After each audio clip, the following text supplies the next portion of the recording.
For today's ulam is chicken adobo AC. Napakasimple lang yang gawin guys, promise. At ito ang mga ingredients niya is yung garlic, star anise, pamintang buo, laurel leaves, vinegar, light soy sauce, sugar. At of course ang ating chicken at nilagyan ko lang siya ng konting salt. At ayan na lahat ng mga ingredients at lulutuin natin.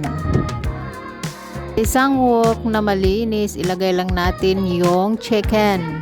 Half chicken ang ginagamit ko guys kasi bumili ako ng 1 chicken tapos half lang ang lulutuin natin kasi dalawa lang kami ni Grandpa ang kumakain nito. Ilagay lang natin yung chicken sa wok tapos isunod naman natin yung garlic na minins natin tapos half lang ang ilagay natin na garlic kasi mamaya gagamitin natin ng another half at yung pamintang buo, star anise at ang dahon ng laurel. Ayan, lagay lang natin siya kasama sa chicken. Pagkatapos natin mailagay ang ingredients na yan ay lalagyan natin ng light soy sauce. Ayan, ilagay natin siya. Light soy sauce ang ginagamit ko.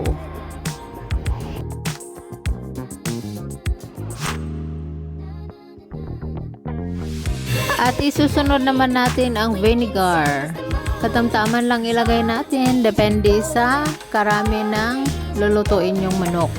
At ayan, lagyan natin ng 1 cup of water. Ayan na siya. Pagkatapos nating mailagay ang 1 cup of water, ayan, mag-start na tayong lutuin. Within 10 minutes nating lulutuin ito. After 5 minutes, baliktarin nyo ang chicken na nilagay nyo para pareho silang maluluto. Ayan, binaliktad ko. Baliktarin nyo. Tapos, i-arrange nyo ulit para maluto talaga siya. Ganito ako magluto ng chicken adobo. Boboiled ko muna siya sa mga maraming sangkap na nilagay ko kanina, diba?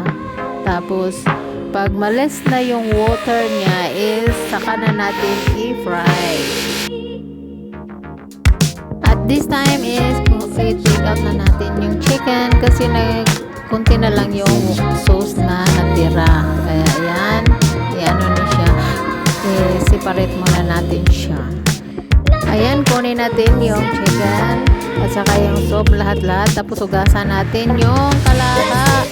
At yan, lutuin natin. This time is ipa-fry na natin yan. Yung natirang garlic natin kanina is gagamitin natin dito. At ayan, ilagay na natin yung chicken. At this time guys, hindi na natin isama yung dahon ng laurel, yung buong paminta at saka star anise. Yung sauce lang talaga niya ang isama natin.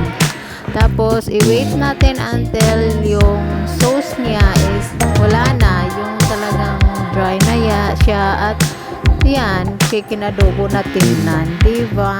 Ganyan lang kasimple ang pagluluto niya. Yung iba kasing process nito is diretsuhan na. Hindi na yan kukunin. Pero ayaw talaga ni Grandpa namin nga anik-anik guys niluluto. Kaya kukunin ko. Kaya ayan, tapos na ang chicken adobo natin. Ayan ang look niya. Sobrang ganda. At sobrang sarap. Kaya ayan guys, thank you for watching. Until my next video. Bye.